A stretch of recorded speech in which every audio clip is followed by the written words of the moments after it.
Good evening, listener. Thanks for joining us. You're listening to Horror Story Time. Please welcome your host and the star of this series, master storyteller, Otis Chirey.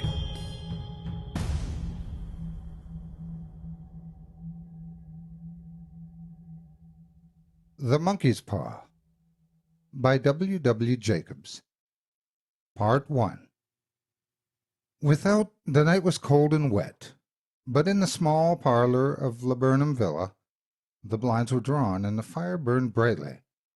Father and son were at chess, the former, who possessed ideas about the game involving radical changes, putting his king into such sharp and unnecessary perils that it even provoked comment from the white-haired old lady knitting placidly by the fire. "Hark at the wind," said Mr. White, who, having seen a fatal mistake after it was too late, was amiably desirous of preventing his son from seeing it. "I'm listening," said the latter, grimly surveying the board as he stretched out his hand. "Check." "I should hardly think that he'd come tonight," said his father, with his hand poised over the board. "Mate," replied the son. "That's the worst thing of living out so far," bawled Mr. White, with sudden and unlooked-for violence. "Of all the beastly, slushy, out-of-the-way places to live in, this is the worst. Pathways a bog, and the roads a torrent. I don't know what people are thinking about. I suppose because only 2 houses on the road are let, they think it doesn't matter." "Never mind, dear," said his wife soothingly. "Perhaps you'll win the next one." Mr. White looked up sharply, just in time to intercept a knowing glance between mother and son. The words died away on his lips, and he hid a guilty grin in his thin gray beard. "There he is," said Herbert White, as the gate banged to loudly and heavy footsteps came toward the door. The old man rose with hospitable haste, and opening the door, was heard condoling with the new arrival. The new arrival also condoled with himself, so that Mr. White said, "Tut, tut," and coughed gently as her husband entered the room, followed by a tall, burly man, beady of eye and rubicund of visage. "Sergeant Major Harris," he said, introducing him. The sergeant major shook hands, and taking the preferred seat by the fire, watched contentedly while his host got out whiskey and tumblers and stood a small copper kettle on the fire. At the 3rd glass his eyes got brighter, and he began to talk, the little family circle regarding with eager interest this visitor from distant parts, as he squared his broad shoulders in the chair and spoke of strange scenes and doughty deeds, of wars and plagues and strange places. 21 years of it," said Mr. White, nodding at his wife and son. "When he went away he was a slip of a youth in the warehouse. Now look at him." "He don't look to have taken much harm," said Miss White, politely.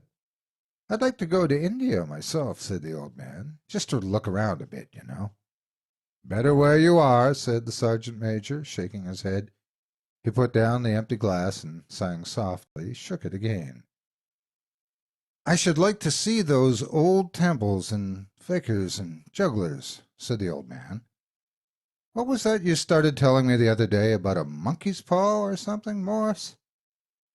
"Nothing," said the soldier hastily. "Leastways, nothing worth hearing." "Monkey's paw?" said Mrs. White, curiously. "Well, it's just a bit of what you'd call magic, perhaps," said the sergeant major offhandedly. His 3 listeners leaned forward eagerly. The visitor absent-mindedly put his empty glass to his lips and set it down again. His host filled it for him. "To look at," said the sergeant major, fumbling in his pocket, "it's just an ordinary little paw dried to a mummy." He took something out of his pocket and proffered it. Mrs. White drew back with a grimace, but her son, taking it, examined it curiously. "And what is there special about it?" inquired Mr. White, as he took it from his son and, having examined it, placed it upon the table. "It had a spell put on it by an old fakir," said the sergeant major, "a very holy man. He wanted to show that fate ruled people's lives, and that those who interfered with it did so to their sorrow. He put a spell on it so that 3 separate men could each have 3 wishes from it. His manner was so impressive that his hearers were conscious that their light laughter jarred somewhat. "Well, why don't you have 3, sir?" said Herbert White, cleverly. The soldier regarded him in a way that middle age is wont to regard presumptuous youth. "I have," he said quietly, and his blotchy face whitened. "And did you really have the 3 wishes granted?" asked Mrs. White. "I did," said the sergeant major, and his glass tapped against his strong teeth. "And has anybody else wished?" inquired the old lady. "The first man had his 3 wishes, yes," was the reply.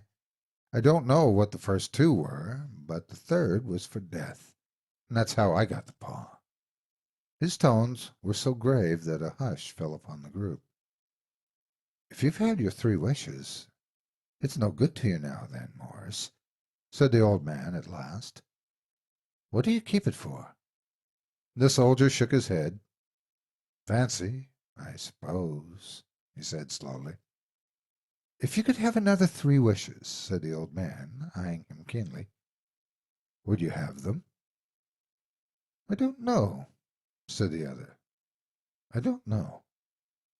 He took the paw, and dangling it between his front finger and thumb, suddenly threw it upon the fire. White, with a slight cry, stooped down and snatched it off. "Better let it burn," said the soldier solemnly. "If you don't want it, Morris," said the old man, "give it to me." "I won't," said his friend doggedly. "I threw it on the fire. If you keep it, don't blame me for what happens. Pitch it on the fire again like a sensible man." The other shook his head and examined his new possession closely. "What do you do to it?" he inquired. "Hold it up in your right hand and wish aloud," said the sergeant major. "But I warn you of the consequences." "Sounds like the Arabian Nights," said Mrs. White, as she rose and began to set the supper. "Don't you think you might wish for 4 pairs of hands for me?" Her husband drew the talisman from his pocket. Then all 3 burst into laughter as the sergeant major, with a look of alarm on his face, caught him by the arm. "If you must wish," he said gruffly, "wish for something sensible." Mr. White dropped it back into his pocket, and, placing chairs, motioned his friend to the table. In the business of supper the talisman was partly forgotten, and afterward the 3 sat listening in an enthralled fashion to a second installment of the soldier's adventures in India. If the tale about the monkey's paw is not more truthful than those he has been telling us, said Abert, as the door closed behind their guest, just in time for him to catch the last train, "we shan't make much out of it." "Did you give him anything for it, father?" inquired Mrs. White, regarding her husband closely. "A trifle," he said, coloring slightly. "But he didn't want it, but I made him take it. And he pressed me again to throw it away." "Likely," said Hebert with pretended horror. "Why, we're going to be rich and famous and happy. Wish to be an emperor, father, to begin with. Then you can't be henpecked." He darted round the table, pursued by the maligned Mrs. White, armed with an antimacassar. Mr. White took the paw from his pocket and eyed it dubiously. "I don't know what to wish for, and that's a fact," he said slowly. "It seems to me I've got all I want." "If you only cleared the house, you'd be quite happy, wouldn't you?" said Herbert, with his hand on his shoulder. "Well, wish for £200, then. That'll just do it." His father, smiling shamefacedly at his own credulity, held up the talisman, as his son, with a solemn face, somewhat marred by a wink at his mother, sat down at the piano and struck a few impressive chords. "I wish for £200, said the old man distinctly. A fine crash from the piano greeted the words, interrupted by a shuddering cry from the old man. His wife and son ran toward him. "It moved," he cried. with a glance of disgust at the object as it lay on the floor. As I wished it twisted in my hands like a snake. "Well, I don't see the money," said his son as he picked it up and placed it on the table, "and I bet I never shall." "It must have been your fancy, father," said his wife, regarding him anxiously. He shook his head. "Never mind, though. There's no harm done. But it gave me a shock all the same." They sat down by the fire again while the two men finished their pipes. Outside, the wind was higher than ever, and the old man started nervously at the sound of a door banging upstairs. A silence unusual and depressing settled upon all three, which lasted until the old couple rose to retire for the night. "I expect you'll find the cash tied up in a big bag in the middle of your bed," said Herbert, as he bade them good night, "and something horrible squatting up at the top of the wardrobe, watching you as you pocket your ill-gotten gains." He sat alone in the darkness, gazing at the dying fire and seeing faces in it. The last face was so horrible and so simian that he gazed at it in amazement. It got so vivid that, with a little uneasy laugh, he felt on the table for a glass containing a little water to throw over it. His hand grasped the monkey's paw, and with a little shiver he wiped his hand on his coat and went up to bed. Part 2. In the brightness of the wintry sun next morning, as it streamed over the breakfast table, Herbert laughed at his fears. There was an air of prosaic wholesomeness about the room, which it had lacked on the previous night, and the dirty, shriveled little paw was pitched on the sideboard with a carelessness which betokened no great belief in its virtues. "I suppose all old soldiers are the same," said Mrs. White. "The idea of our listening to such nonsense! How could wishes be granted in these days? And if they could, how could £200 hurt you, father?" "Might drop in his head from the sky," said the frivolous Herbert. "Morris said the things happened so naturally," said his father, "that you might, if you so wished, attribute it to coincidence." "Well, don't break into the money before I come back," said Herbert, as he rose from the table. "I'm afraid it'll turn you into a mean, avaricious man, and we shall have to disown you." His mother laughed, and following him to the door, watched him down the road, and returning to the breakfast table was very happy at the expense of her husband's credulity. All of which did not prevent her from scurrying to the door at the postman's knock, nor prevent her from referring somewhat shortly to retired sergeant-majors of bibulous habits when she found out that the post brought a tailor's bill. "Herbert will have some more of his funny remarks, I expect, when he comes home," she said, as they sat at dinner. "I dare say," said Mr. White, pouring himself out some beer. "But for all that, the thing moved in my hand, that I'll swear to." "You thought it did," said the old lady soothingly. "I say it did," replied the other. "There was no thought about it. I had just— What's the matter?" His wife made no reply. She was watching the mysterious movements of a man outside who, peering in an undecided fashion at the house, appeared to be trying to make up his mind to enter. In mental connection with the £200, she noticed that the stranger was well dressed and wore a silk hat of glossy newness. 3 times he paused at the gate, and then walked on again. The 4th time he stood with his hand upon it, and then, with sudden resolution, flung it open and walked up the path. Mrs. White, at the same moment, placed her hands behind her, and hurriedly unfastening the strings of her apron, put that useful article of apparel beneath the cushion of her chair. She brought the stranger, who seemed ill at ease, into the room. He gazed at her furtively, and listened in a preoccupied fashion as the old lady apologized for the appearance of the room and her husband's coat, a garment which he usually reserved for the garden. She then waited, as patiently as her sex would permit, for him to broach his business, but he was at first strangely silent. "I was asked to call," he said at last, and stooped and picked up a piece of cotton from his trousers. "I come from Ma and Megan's." The old lady started. "Is anything the matter?" she asked breathlessly. "Has anything happened to Herbert? What is it? What is it?" Her husband interposed. "There, there, mother," he said hastily. "Sit down and don't jump to conclusions. You've not brought bad news, I'm sure, sir," and he eyed the other wistfully. "I'm sorry," began the visitor. "Is he hurt?" demanded the mother. The visitor bowed in assent. "Badly hurt," he said quietly, "but he is not in any pain." "Oh, thank God," said the old woman, clasping her hands. "Thank God for that. She broke off suddenly as the sinister meaning of the assurance dawned upon her, and she saw the awful confirmation of her fears in the other's averted face. She caught her breath, and turning to her slower-witted husband, laid her trembling old hand upon his. There was a long silence. "He was caught in the machinery," said the visitor at length, in a low voice. "Caught in the machinery?" repeated Mr. White in a dazed fashion. "Yes."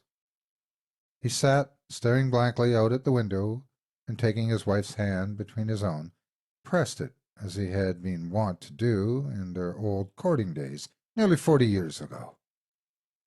"There was only one left to us," he said, turning gently to the visitor.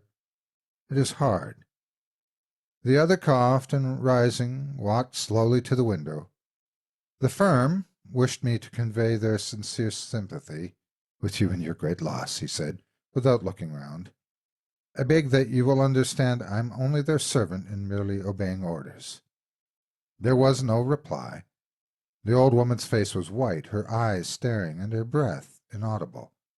On her husband's face was a look such as his friend the sergeant might have carried into his first action. "I was to say that Ma and Meggins disclaim all responsibility," continued the other. "They admit no liability at all, but in consideration of your son's services, they wish to present you with a certain sum as compensation." Mr. White dropped his wife's hand, and, rising to his feet, gazed with a look of horror at his visitor. His dry lips shaped the words, "How much?" £200 was the answer. Unconscious of his wife's shriek, the old man smiled faintly, put out his hands like a sightless man, and dropped, a senseless heap, to the floor. Part 3. In the huge new cemetery some 2 miles distant, the old people buried their dead and came back to a house steeped in shadow and silence. It was all over so quickly that at first they could hardly realize it, and remained in a state of expectation as though of something else to happen, something else which was to lighten this load, too heavy for old hearts to bear. But the days passed, and the expectation gave place to resignation. The hopeless resignation of the old, sometimes miscalled, apathy.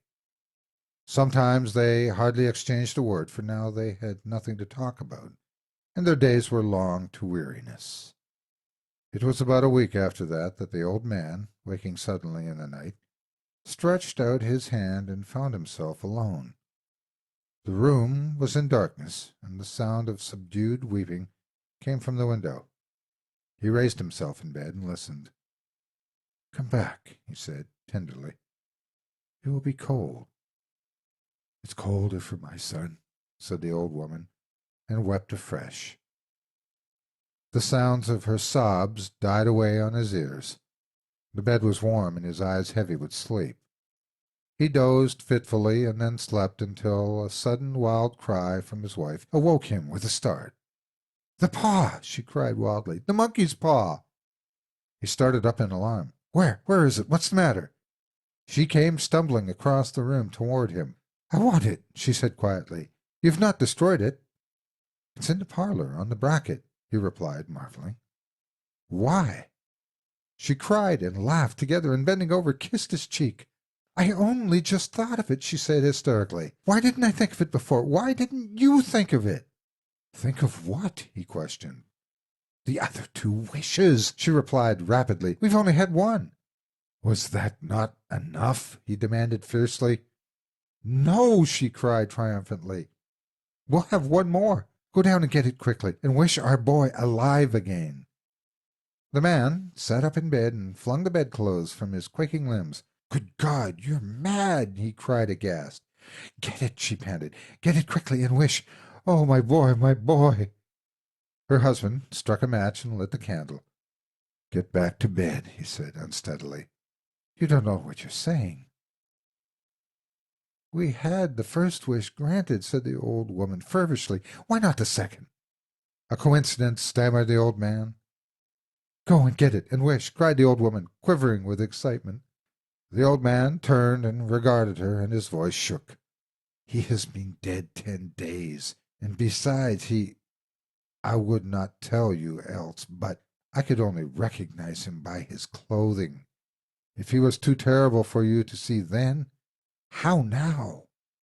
"Bring him back!" cried the old woman, dragged him toward the door. "Do you think I fear the child I have nursed?"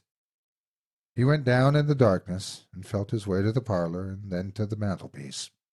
The talisman was in its place, and a horrible fear that had the unspoken wish might bring his mutilated son before him ere he could escape the room seized upon him, and he caught his breath as he found that he had not lost the direction to the door.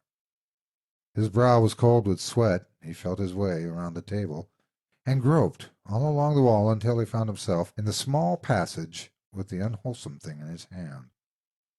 Even his wife's face seemed changed as he entered the room. It was white and expectant, and to his fears seemed to have an unnatural look upon it. He was afraid of her.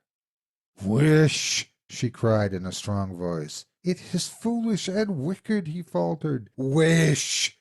repeated his wife. He raised his hand. "I wish my son alive again." The talisman fell to the floor, and he regarded it fearfully. Then he sank trembling into a chair as the old woman, with burning eyes, walked to the window and raised the blind. He sat until he was chilled by the cold, glancing occasionally at the figure of the old woman peering through the window. The candle end, which had burnt below the rim of the china candlestick, was throwing pulsating shadows on the ceiling and walls until, a flicker larger than the rest, it expired.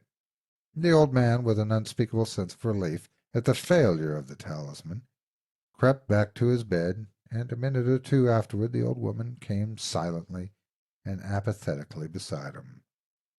Neither spoke, but both lay silently listening to the ticking of the clock. A stair creaked, and a squeaky mouse scurried noisily through the wall. The darkness was oppressive, and after lying for some time screwing up his courage, the husband took the box of matches, and striking one, went downstairs for a candle. At the foot of the stairs the match went out, and he paused to strike another, and at the same moment a knock, so quiet and stealthy as to be scarcely audible, sounded on the front door. The matches fell from his hands. He stood motionless, his breath suspended, until the knock was repeated.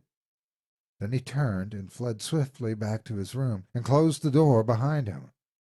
A third knock sounded through the house. "What's that?" cried the old woman, starting up. "A rat," said the old man in a shaking tone. "A rat.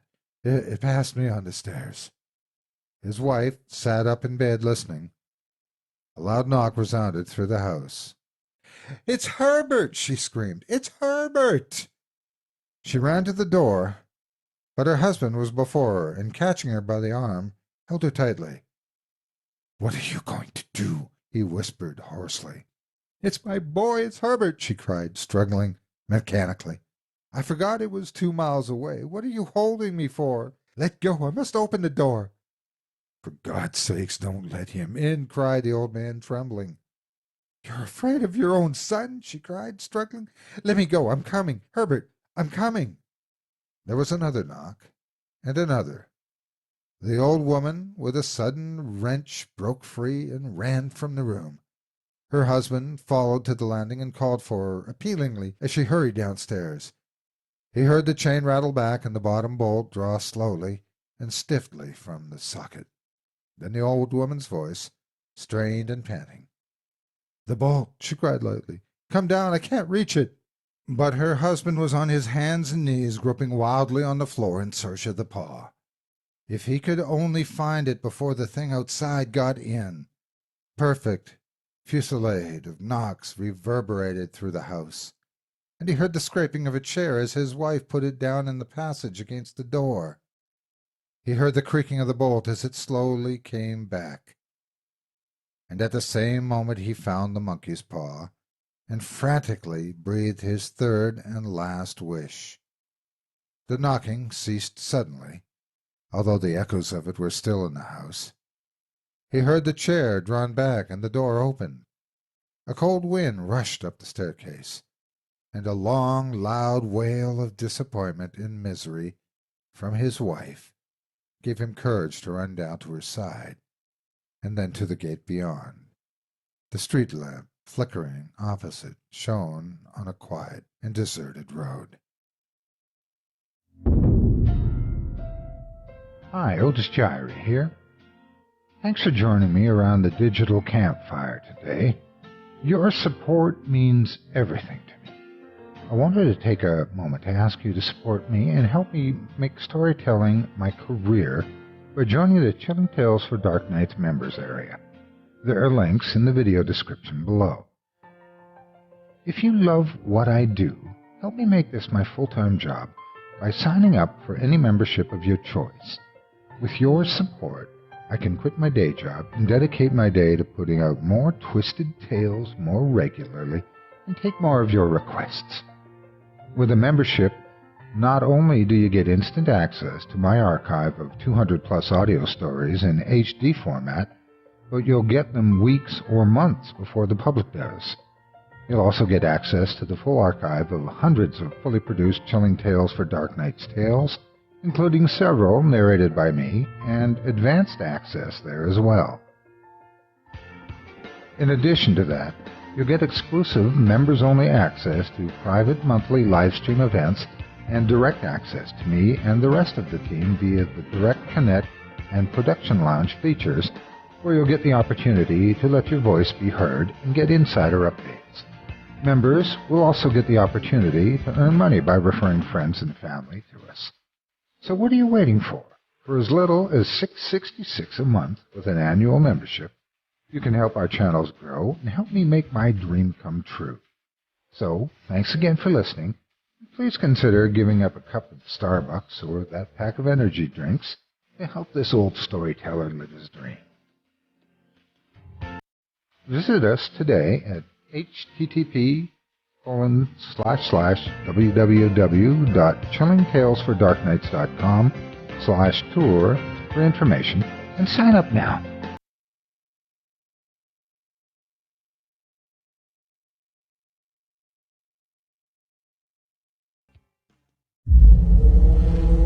Chilling Tales for Dark Nights.